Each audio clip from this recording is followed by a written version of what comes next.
Analysis is the process whereby information from all the different sources is synthesized to enable the questions in the GEM TOR to be answered. Analysis is the most complex part of the GEM process. Yet, by using the information matrix systematically from the outset of the GEM process, analysis can be facilitated significantly. Analysis framework is another tool that can be used to facilitate analysis. The analysis process starts already during the secondary data review and is conducted throughout the GEM, including in the field during the daily debriefings. Analysis is concluded during the final GEM workshop at the end of the GEM and during the report writing. The key steps of the analysis process are: review the key questions to be answered by the GEM, as presented in the GEM terms of reference and in the information matrix. Review information collected from the secondary data analysis, in-depth assessments, and the field visit. Sort the information in the information matrix so that only reliable, relevant information remains. Organize the information so that each piece of information relates to a key question presented in the terms of reference.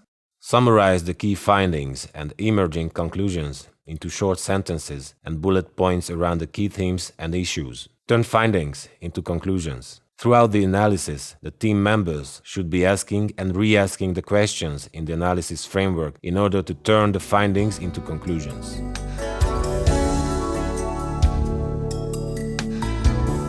Once analysis is completed, recommendations are developed. Recommendations focus on what people need and the appropriate responses based on the findings of the GEM. As a guide, develop one recommendation for each part of a key finding and ensure that each recommendation is linked to a problem or a finding that is described in the analysis and report. Recommendations are always short, action-oriented, reflect priorities, and present realistic response options.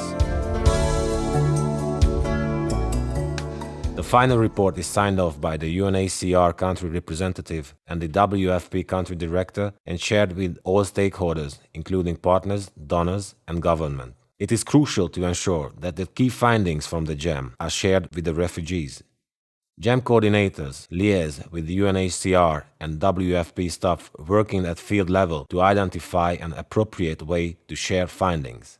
A formal high-level event is organized to debrief government, partners and donors on the findings and recommendations of the GEM.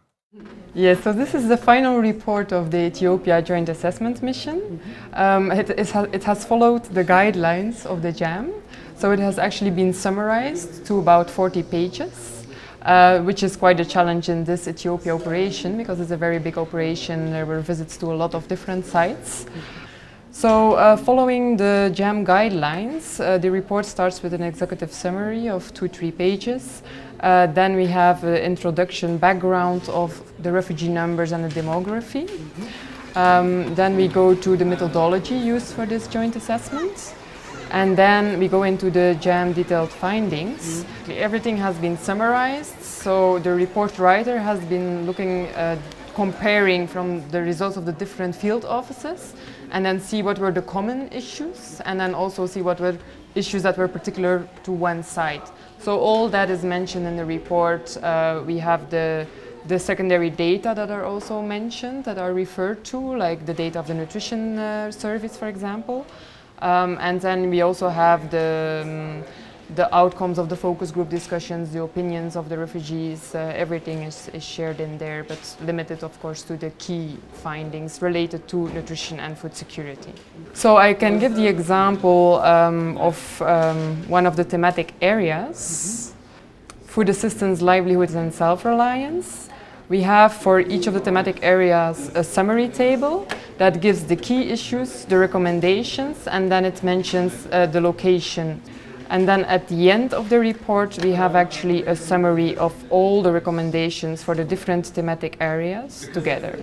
They have tried to really highlight the key issues and to focus on workable recommendations. I think there's a temptation that it's a PDF which is circulated and then we say, oh, that's nice, we took part in that. But making sure that we use the information to influence our programmes and our future programmes as well.